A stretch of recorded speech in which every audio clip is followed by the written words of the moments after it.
जय हनुमान ज्ञान गुण सागर, जय कपीस तिहुँ लोक उजागर, रामदूत अतुलित बल धाम।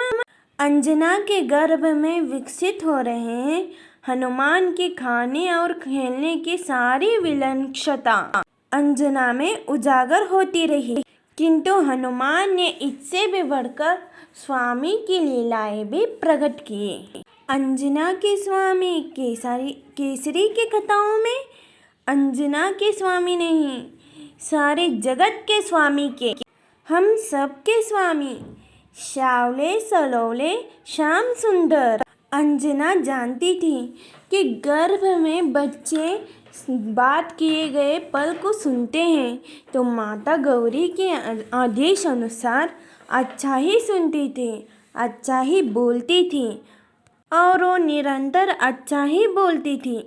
और जब वो हमारे सत्य सनातन भगवान वासुदेव के अवतार की लीलाएं सुनती तो परम चंचल गर्भस्थ हनुमान ना तो खाने के लिए मचलता और ना ही कोई उछल कूद करते, किंतु उन्हें ये सारी कथाएं सुनाता कौन था? शिव की पार्वती जी ने तो अंजना और हनुमान को अपनी गर्भस्थ शरण में ही लिया था, परंतु वीणावाणी सरस्वती जी हनुमान के पोषण तत्व में बिना भागीदारी निभाए कहाँ रह सकती थी। देवी अंजना, आज मैं आपको ध्रुवलोक के ध्रुव तारे की कथा सुनाऊंगी। आकाश में स्थिर ध्रुव नक्षत्र अपने पूर्व जन्म में मनुष्य थे। वे 5 वर्ष की आयु में ही उन्होंने भगवान श्री वासुदेव को अपनी निर्मल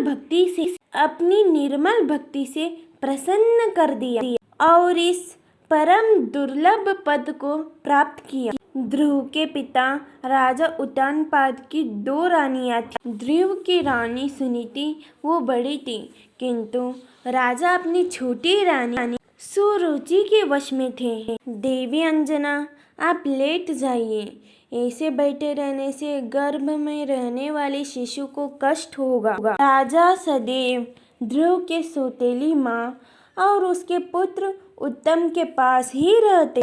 ध्रुव को कभी भी अपने पिता का प्रेम पाने का अवसर ही नहीं मिलता। एक दिन राजा उत्तानपाद ध्रुव के सौतेली भाई को अपनी गोद में खिला रहे थे, तब ध्रुव के मन में भी पिता का प्रेम पाने का लालसा जागी। वो अपने पिता की गोद में जा ही रहा था, किंतु उनकी सौतेली माँ ने उनका हाथ खींचकर उन्हें नीचे ढकेल दिया।